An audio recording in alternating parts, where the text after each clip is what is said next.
Salut tout le monde, on se retrouve pour une vidéo très rapide. Je vais vous présenter 10 leurres que j'utilise depuis 2-3 ans pour pêcher le bar du bord. Donc exclusivement pour pêcher le bar du bord. Des leurres assez simples d'utilisation que des confirmés ou des débutants vont pouvoir utiliser. Je vais vous les présenter un par un, les spécificités, pourquoi je les utilise, comment et quand surtout. Donc voilà, vidéo assez rapide. On va d'abord passer en revue les leurres de surface que j'utilise, les jerks et ce qui s'ensuit. Donc alors, on va passer sur les leurres de surface premièrement. J'utilise 4 leurres de surface généralement. Tous les leurres que vous allez voir dans la vidéo, j'utilise 2 couleurs. Souvent une couleur opaque, donc un blanc ou un noir, et une couleur plutôt naturelle, un ghost ou quelque chose qui ressemble à de la sardine, du maquereau, quelque chose de brillant, tout simplement pour les couleurs du ciel et de l'eau. Plus le ciel et l'eau vont être clairs, on va dire, plus un coloris naturel ça va fonctionner, plus ça va être sombre, teinté, quelque chose d'opaque, ça va plus ressortir, ça va fonctionner. Principalement, le premier que je vais utiliser, c'est le Pachinko en taille 140 et 125. Pourquoi ce leurre-là? Pour 2 raisons. Parce qu'il se lance super loin, parce qu'il y a 2 grosses billes là ici, et il s'anime super facilement et il fait énormément de bruit avec sa bouche un petit peu biseautée là. La bouche biseautée comme ça, il fait beaucoup de bruit. Donc ça c'est un super leurre, vraiment facile à animer. Pour les débutants ça marche très bien. Donc le Pachinko 140.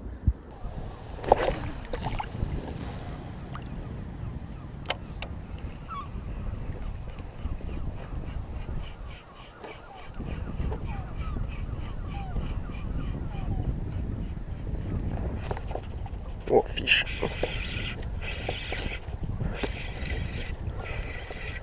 Faut que ce soit très gros.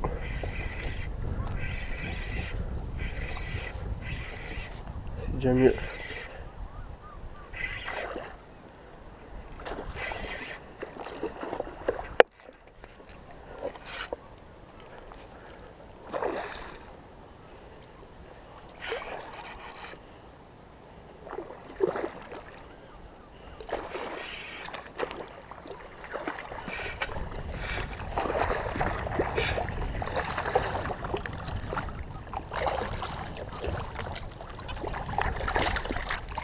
Super. Jolie fiche. Je pense de 42.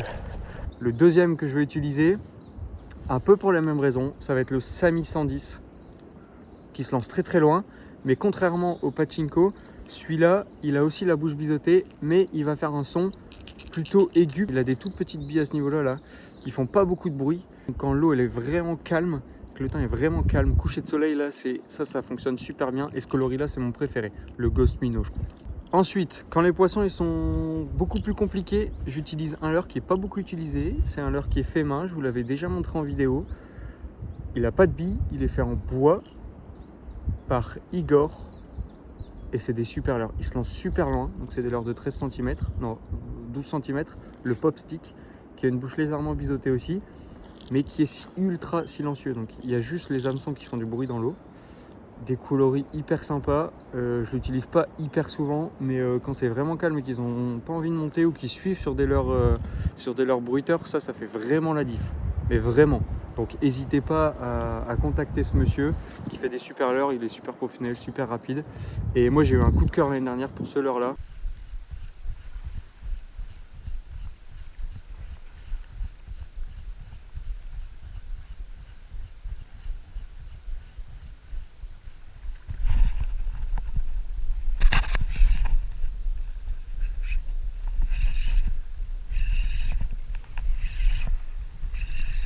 Wow, c'est bon ça.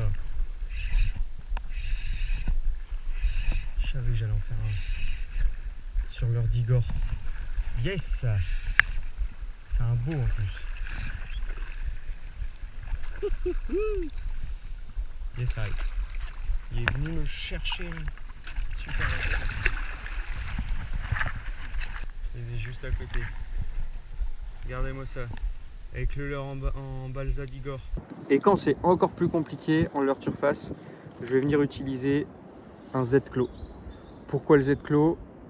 C'est pas celui qui se lance forcément le plus loin. Seule chose pourquoi je vais l'utiliser, c'est parce que avec une certaine animation, notamment canne basse, il va passer ça en dessous de l'eau. Et quand les poissons ils sont suiveurs sur des leurres de surface, on va dire normaux, et ben ça déclenche les attaques. Donc ça c'est uniquement dans cette raison là que je vais l'utiliser. J'en ai toujours un dans ma boîte. mais je l'utilise que pour cette raison-là. On vient de voir les leurres de surface, maintenant on va passer au jerk, donc ce qui se passe juste en dessous. Des fois ils veulent pas monter, ils veulent que du jerk et que des trucs qui passent en dessous. J'en utilise, on va dire 4. Le premier c'est le SX Minnow 130F de chez Hautain Pêche, donc Adams Fishing. Donc c'est un jerk assez classique qui plonge pas profondément avec un gros transfert de masse à l'intérieur. La seule couleur que j'utilise sur ce leurre là, ça va être celle-là, coloris plutôt naturel, sardine et perlant, un peu style Aurora Black. Donc leurre très facile à animer, très facile d'utilisation. On lance, on ramène avec des légers twitch, il va se désaxer. Leurre très facile à utiliser, qui coûte pas cher. Donc celui-là, franchement, moi c'est un des leurres que j'utilise aussi dans des endroits où j'ai peur de perdre des leurres, donc des endroits que je connais pas bien. Parce qu'il est hyper simple d'utilisation, il fait un bruit assez standard. Et donc vraiment un super leurre à avoir dans sa boîte. Le deuxième que je vais utiliser un peu du même acabit, ça va être le Flash Minnow. Celui-là on ne le présente plus, Flash Minnow 110 SP, à la différence de celui-là qui est flottant. Donc celui-là il va remonter quand j'arrête l'animation, celui-là il va rester entre deux eaux. Donc ça pour faire des pauses, c'est hyper efficace. Donc il se lance loin, il nage super bien et c'est un des leurres je pense qui a pris le plus de barres depuis 20 ans peut-être. Donc ça, un leurre à absolument avoir dans sa boîte. J'en ai un blanc, plusieurs blancs et quelques coloris comme ça un peu brillants là avec des petites paillettes dessus. Donc ça c'est vraiment hyper efficace. Il y a un leurre, un jerk à avoir dans votre boîte, c'est bien le Flash Minnow.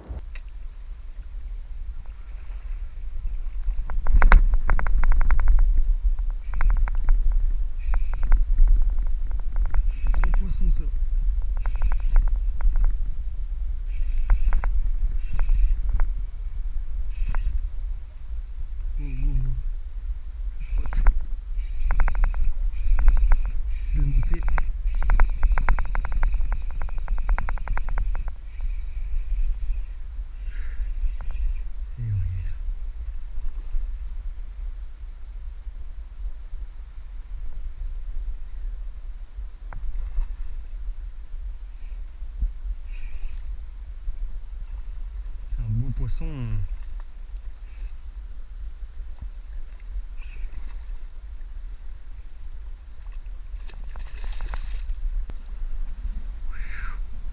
Un super beau poisson.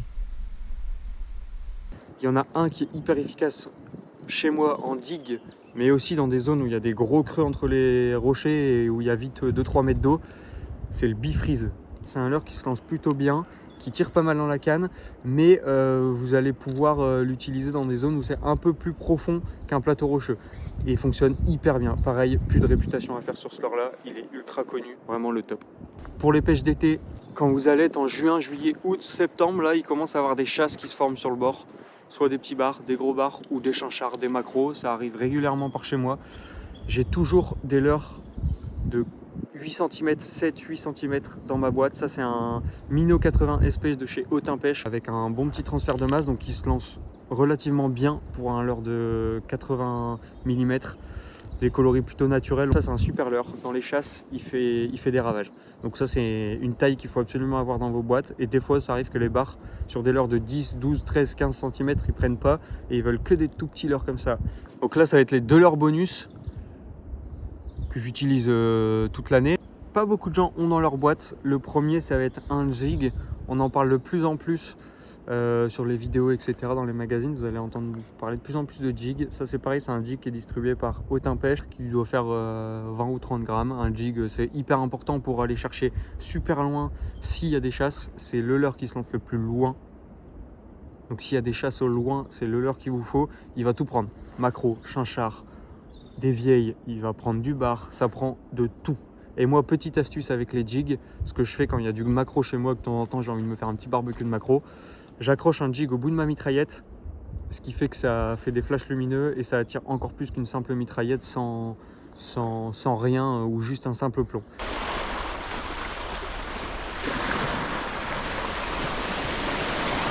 Oh, ça y est, fiche. C'est trop drôle.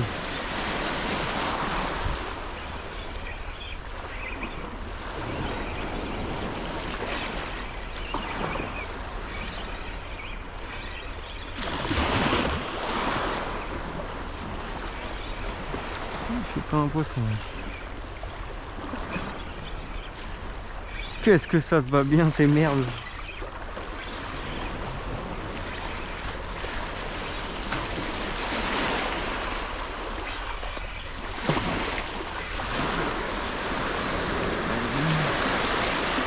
Et le dernier leurre que j'ai découvert, que je connaissais déjà mais que j'ai découvert, que j'ai pêché avec l'an dernier, c'est le chatterbait de chez Ziman. Pareil, c'est distribué par Autant Pêche en France. C'est un leurre qui est fait pour le black bass et le brochet à la base. Et l'année dernière, j'ai pêché avec dans des conditions un peu musclées et où l'eau elle est teintée. Toujours avec une palette argentée comme ça. J'ai fait un sac avec ce leurre là. Derrière, je mets toujours un petit shad ou un petit slug là, un petit finesse, cette longueur là, histoire de le faire une plus grosse bouchée. J'ai fait un sac. Ça pêche lentement. Du fait que vous allez mouliner, ça là devant, ça va venir vibrer comme ça. Ça va mettre énormément de vibrations dans une eau teintée. Ça va rester en... Ça va pas couler trop profond, donc le risque d'accroche, il est pas énorme. Vous avez des leurres comme ça, on n'en perd pas. Et franchement, ça se lance bien. Et j'ai été hyper surpris du résultat. Donc des leurres qui sont jamais utilisés. Donc les bars, ils les voient jamais. Ils connaissent pas ces vibrations-là. Et franchement, c'est une alternative quand vous n'allez pas pouvoir pêcher au leurre surface, au leurre souple ou au jerk. C'est un leurre qui va être phénoménal pour prendre du bar dans des conditions difficiles. Je l'utilise en 2 coloris. Un jaune blanc comme ça et un coloris marron, vraiment très foncé. Si je peux vous conseiller un truc pour faire des poissons dans des conditions difficiles, le chatterbait, ça va faire la différence. Moi je les ai en 14 grammes, donc la tête tombée de 14 grammes plus un petit slug, et ça fonctionne très très bien. Je vais mettre un chatter pour tester, pour mettre beaucoup de vibrations et un peu de flash lumineux, contrairement à l'heure, pour proposer un truc un peu différent. On verra bien.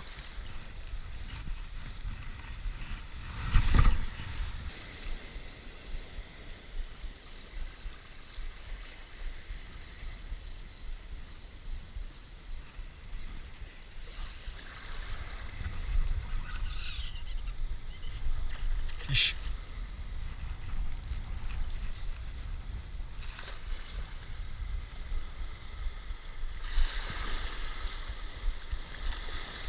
Ouais. Wouhou. Yes. Cool, ça a fonctionné. Je suis content. On va échouer.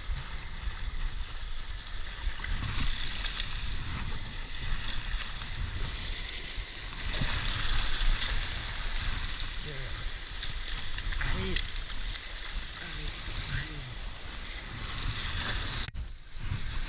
C'est déjà un super poisson. Au chatter. C'est bon ça. Donc voilà. Dans la vidéo, je vous ai pas présenté de leurre souple parce que je pêche pas au leurre souple, ou je pêche 2 fois par an au leurre souple. Mais c'est hyper rare pour des raisons que j'ai déjà expliquées. J'aime pas le côté consommable du produit, donc on en perd beaucoup, on en jette beaucoup, on doit en racheter beaucoup. Et puis je préfère pêcher au leurre dur, c'est une pêche peut-être un peu plus dynamique aussi, plus visuelle. Une touche de barre sur un leurre surface ou sur un jerk, ça n'a rien à voir comparé à une touche de barre sur un leurre souple. Donc voilà, j'espère que la vidéo elle vous aura plu. En tout cas, moi je suis dispo dans les commentaires si vous avez des questions pour n'importe quel type de leurre, pour aussi des spots, pour comment, pourquoi je vais les utiliser. Donc n'hésitez vraiment pas à m'interroger dans les commentaires, j'y répondrai avec plaisir. Et puis bah, on se dit à très très vite en espérant que le temps s'améliore et qu'on puisse aller pêcher le bar du bord assez rapidement. Allez, ciao ciao tout le monde.